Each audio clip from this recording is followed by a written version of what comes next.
Assalamu alaikum dostlar. Sizler менен KG Европа футбол каналы. Каналды колдоо иретинде лайк жана подписка басып кетиңиздер. Real Madrid 3 рет Чемпиондар Лигасынын группасында 100% натыйжага жетишти. Чемпиондар Лигасынын 6-турунда Real Madrid жана Union Berlin өзара ойнойду. Oyun 2-3 эсебинде Real Madrid'in жеңиши менен аяктады. Real Madrid 18 жашка топтоп группада 100% натыйжага жетишти. Real Madrid баш баштыруучу Карло Анчелотти оюндан кийин өз оюнун айтты.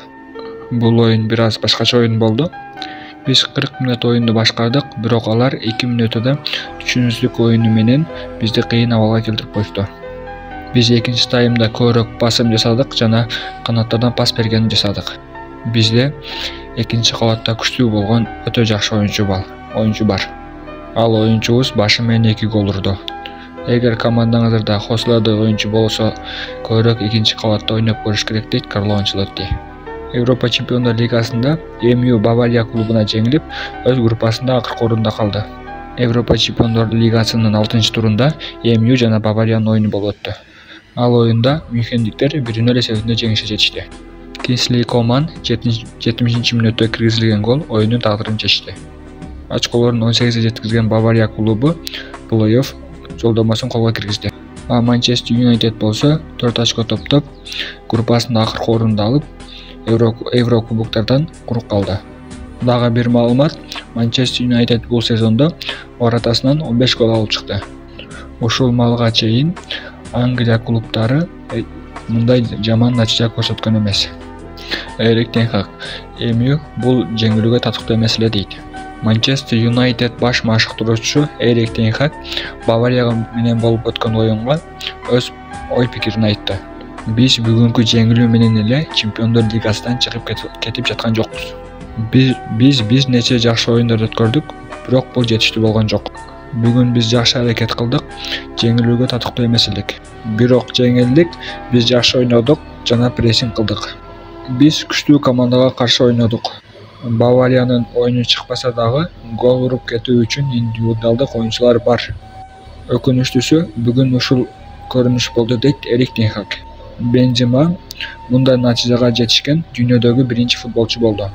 Сауд Арабиянын Аль-Иттихад клубу клубтар аралык дүйнөлүк чемпионатында 1-турунда Жаңы Зеландиянын Auckland City клубу менен ойноду. Жана ирик эсебинде жеңүүгө жетишти. Голдордун бирини Карим Бензема киргизди. Франциялык оюнчу клубтар аралык дүйнөлүк чемпионатында 4 турунда гол урган биринчи футболчу болду. 34 жаштуу оюнчу ушул турнирде 6 жолу катнашып жатат. Ал Реал составында турнирди 5 жолу жеңип алган. Серхио Рамос Европа Чемпиондар Лигасында эң көп гол урган коргоочуга айланып алды. Кече оюндун 70-мүнөтүндө Ланс клубуна пенальти белгиленди. Аны Серхио Рамос голго айлантып алган жок, бирок пенальти учурунда вратар алдына чыгып кеткениге байланыштуу кайрадан пенальти коюлду. Жана экинчи урунушунда гол урду. Бул Чемпиондар Лигасынын 17-голу болду. Серхио Рамос Жерар Пике жана Роберто Карлосту артта калдырып, Чемпиондар Лигасында эң көп гол урган коргоочу болуп табылды.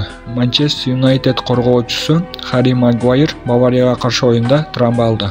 Оюн акырларында оюнчу жерге отуруп, өзүн алмаштырууну суранды. Анын ордуна Эвенс чыкты. Жана ал оюндан чыгып кетип жатканда Манчестер Юнайтед күйөрмандары колдоп кубаттоо менен аны узатып коюшту.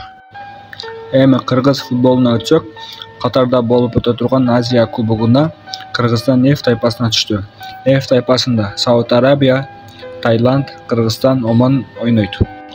Акшумкарлар 16 ноябрь күнү Таиланд менен, 21 ноябрь күнү Сауд Арабия менен, 25 ноябрь күнү Оман менен ойнойт. Биз акшумкарларга ийгилик каалайбыз. Сиздерге бүгүнкү жеткире турган жаңылыктарым ушулар болчу. Жана видео жаккан болсо, лайк жана подписка басып кетиңиздер. Достор, сиздердин подпискаңыздар бизге 1000 подписчикке жетүүгө жардам берет.